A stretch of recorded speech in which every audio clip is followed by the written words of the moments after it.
जहाँ पे physical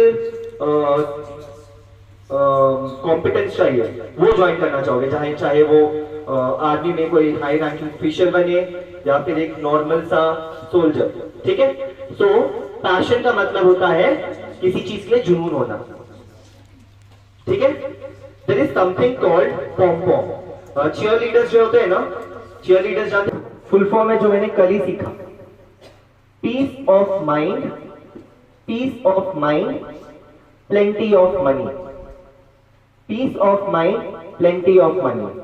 profession का मतलब होता है आप कौन सी नौकरी करते हो, कि आप अपने करियर में, कि आप कौन सा करियर पाथ चूज करना चाहते हो। समझ में आ रहा है कि आप कौन सा करियर पाथ चूज करना चाह रहे हो। तो बेसिकली ये आपका काम हो जाएगा, फ्यूचर में जो आप करोगे ये आपका प्रोफेशन, ये आपका काम हो जाएगा।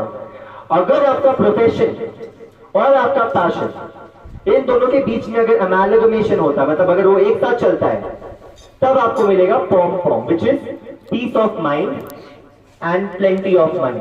पैसे भी होंगे और मन की शांति भी होगी, सैटिस्फैक्शन भी होगा, कंटेंशन भी होगा। Is this clear?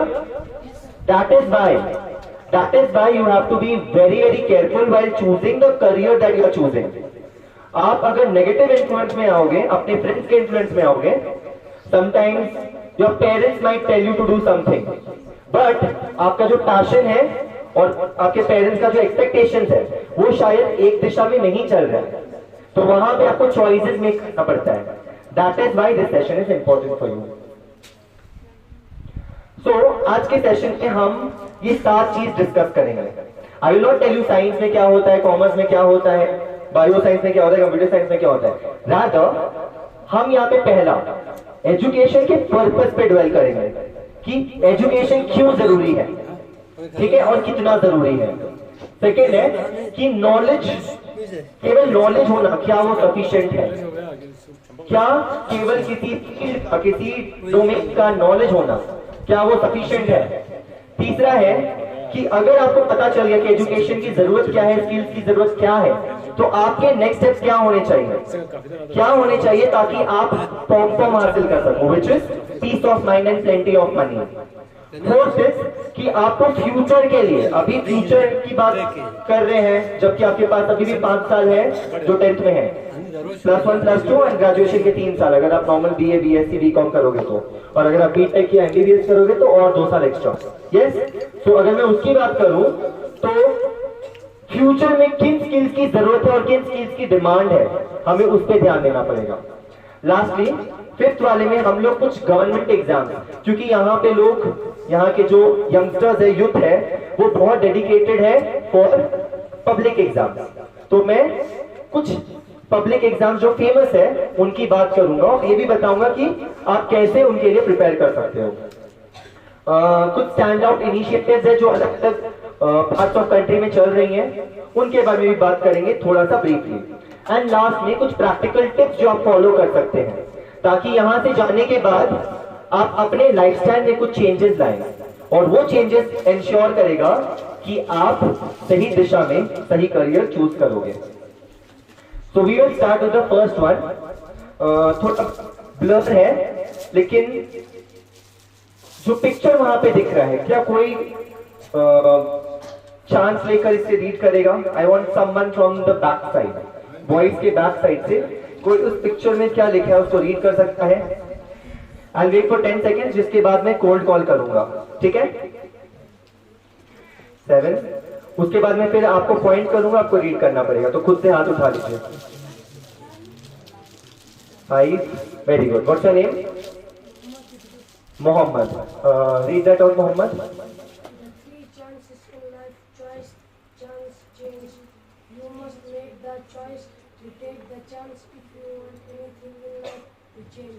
Exactly. So choice. Good job, Mohammed. Thank you so much. So normally जैसे मैं प्रीवियस स्कूल में था तो क्लैप होने से थोड़ा नॉइज ज्यादा होता है, तो हम लोग ऐसे स्नैप करते थे। तो अगर आप मुझे स्नैप करते हुए देखोगे तो इसका मतलब है कि मैं अप्रिशिएट कर रहा हूँ, ठीक है। Let's come back to this. So choice, chance and change, इससे पहला 2 जो वर्ड है ना वो बहुत इंपॉर्टेंट है। अगर आप अपने करियर को चांस पे छोड़ोगे, जब मौका आएगा तब मैं वो मौका हासिल करूंगा या छीनूंगा, अगर आप उस सिचुएशन या उन सर्कमस्टांसेस का वेट करोगे, तब आप आगे चलकर केवल मनी तो कमा सकते हो, लेकिन पीस ऑफ माइंड नहीं होगा, सैटिस्फैक्शन नहीं होगा। पॉम पॉम का केवल सेकंड फॉर्म रहेगा। यस, इसीलिए चांस से पहले चॉइस आना पड़ता है, और चॉइस आपकी होनी चाहिए, आपके फ्रेंड्स की नहीं। हाँ, आप उनकी सुन सकते हो, लेकिन एंड में करना आपको है। आपके पेरेंट्स की हो सकती है फीडबैक एंड पर्सपेक्टिव, लेकिन एंड में करना है वो आपका चॉइस है। समझ में आ रहा है? चॉइस के बाद आप चांस लोगे। अगर आपने चूज कर लिया कि मुझे एक इंजीनियर बनना है, तो फिर आप चांस लोगे। चांस क्या हो जाएगा? जेई के लिए प्रिपेयर करना, या जेई के लिए प्रिपेयर करना, मेंस एंड एडवांस क्लियर करना, एक आईआईटी या एनआईटी में एंटर करना and becoming a good engineer. ठीक है? तो पहले आपका चॉइस आता है कि मुझे इंजीनियरिंग में जाना है, फिर आपका चांस आता है कि मुझे क्या के लिए प्रिपेयर करना है, और इसके बाद आपका लाइफ चेंज होगा। इसके बाद आपके लाइफ में मनी आएगा, इसके बाद आपके लाइफ में सैटिस्फैक्शन आएगा। ठीक है? बहुत कोई कहते हैं, जैसे कि मैंने पहले स्लाइड में लिखा था, कि अगर आप एजुकेटेड हो गए, कि आप अगर पढ़ाई लिखाई कर चुके हो, अगर आप ग्रेजुएट बन गए हो, पोस्ट ग्रेजुएट बन गए हो, पीएचडी का डिग्री, एमफिल का डिग्री है, ब्ला ब्ला ब्ला, सो आपको नौकरी मिल जाएगी। जबकि स्टैटिस्टिक्स जो है ना, बिल्कुल ऑपोजिट कहता है। स्टैटिस्टिक्स ये कहता है कि अगर आप एजुकेटेड नहीं हो, मतलब आप पढ़े लिखे नहीं हो, तब आपके पास ज्यादा नौकरी है, 1% से कम है अनएम्प्लॉयमेंट रेट। लेकिन जैसे जैसे आप और पढ़ते जाओगे, जैसे जैसे आप और पढ़ते जाओगे और आप एक ग्रेजुएट बनोगे, तो आपका जो अनएम्प्लॉयमेंट रेट है वो 20 तक पहुंच जाता है। इसका मतलब है कि अगर आप पढ़े लिखे नहीं है, अगर पढ़े लिखे नहीं है, तो 100 में से केवल एक व्यक्ति के पास नौकरी नहीं है, 1% भी कम है।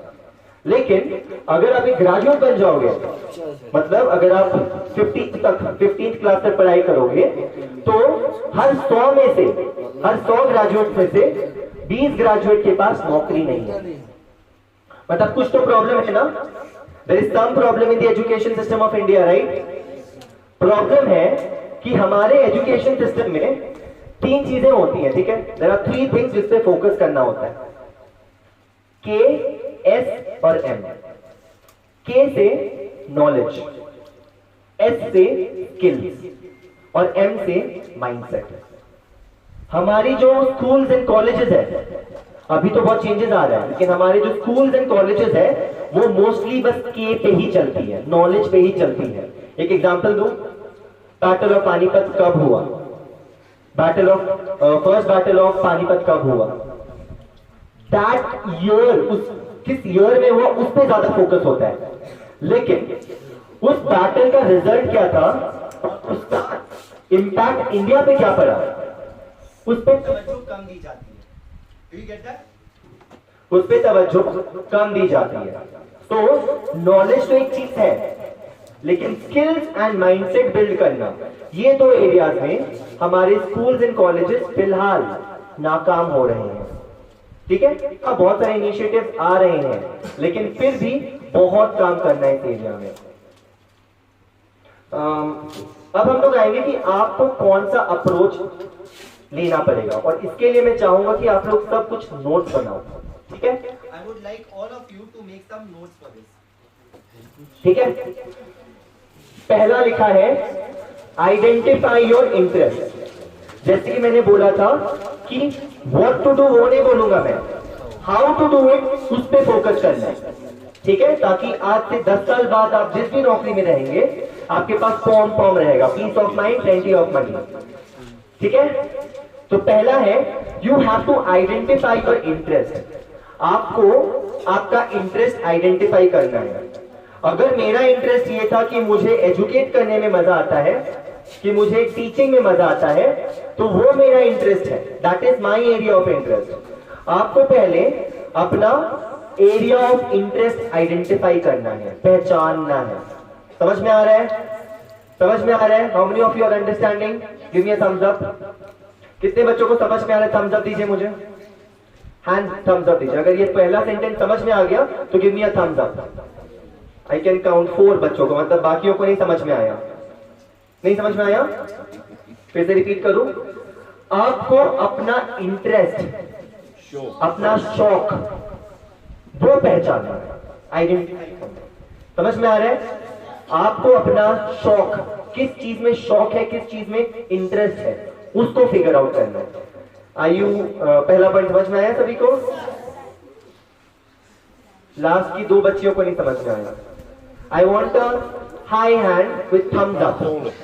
अगर नहीं समझ में आया है हैंड्स डाउन।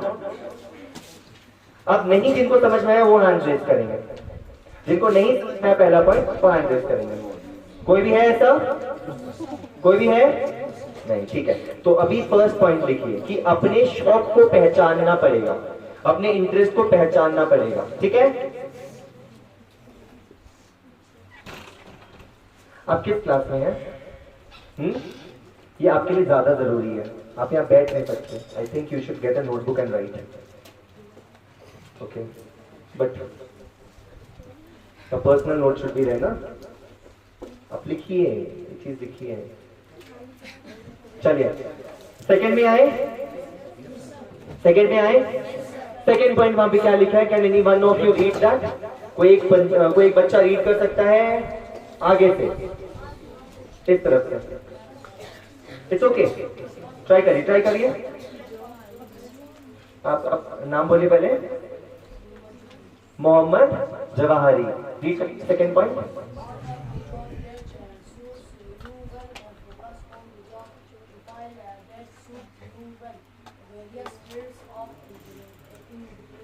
ओके, सो एक बार आपने अपना इंटरेस्ट आइडेंटिफाई कर लिया, ठीक है? जैसे मशीन हो गया इंटरेस्ट, ठीक है?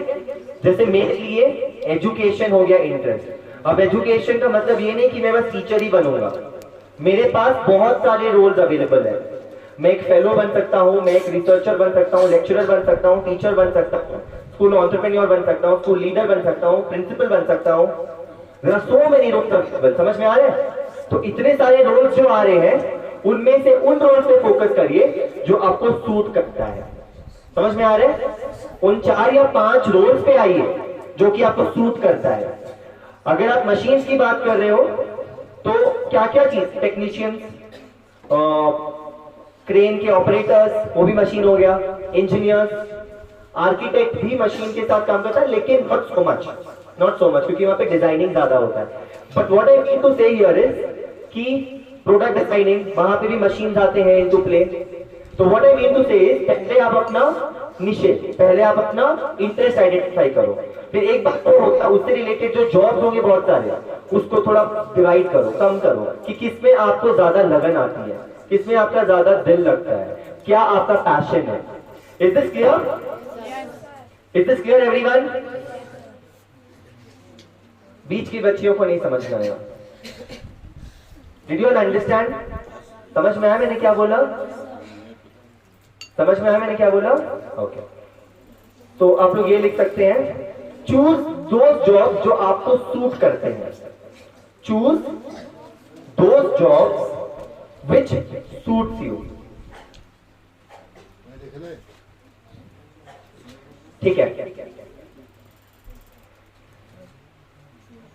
लिखा? Choose those jobs that suits you well.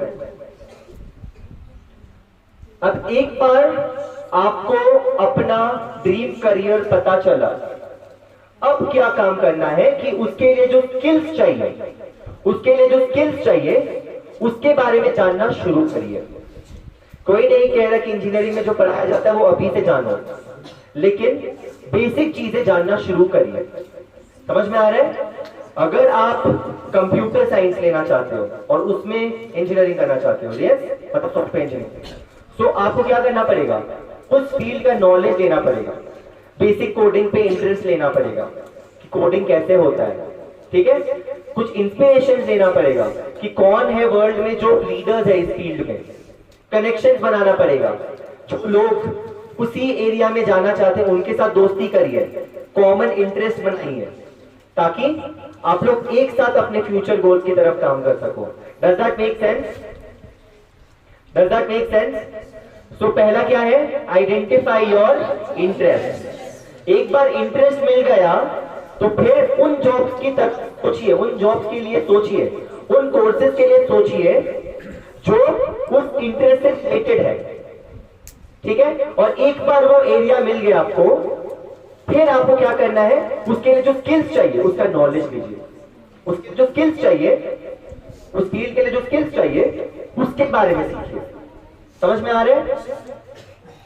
And हमें ये याद रखना है कि ये जो प्रोसेस है वो क्या है, कांस्टेंट है, कभी रुकेगा नहीं।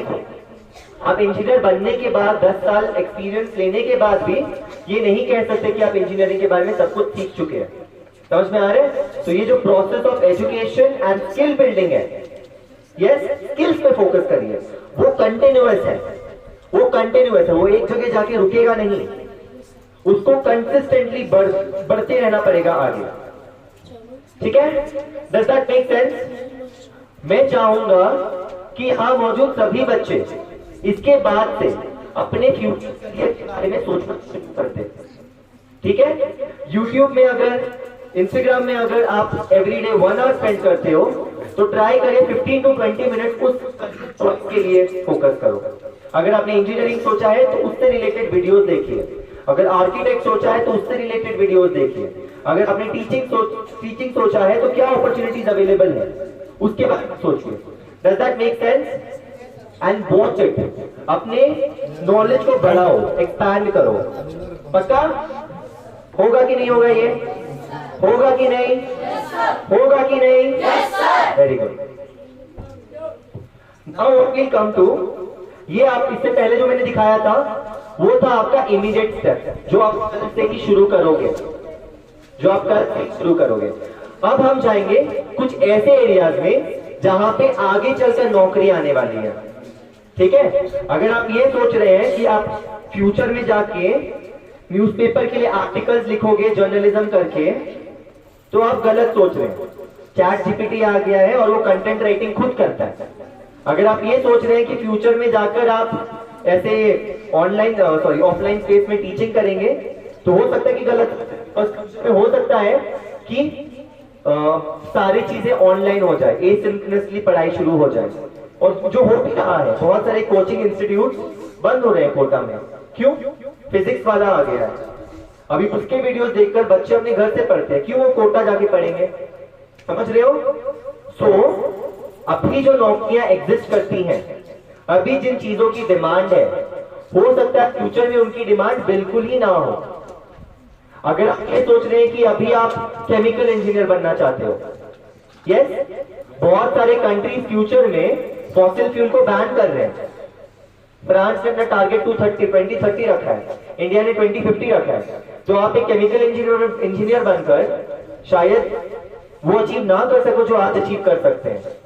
आगे की जो दुनिया है वो नॉन कन्वेंशनल एनर्जी पे चलेगी, इलेक्ट्रिसिटी पे चलेगी, यस, सोलर एनर्जी पे चलेगी। तो आप केमिकल इंजीनियर बन के फ्यूचर को सिक्योर नहीं कर सकते।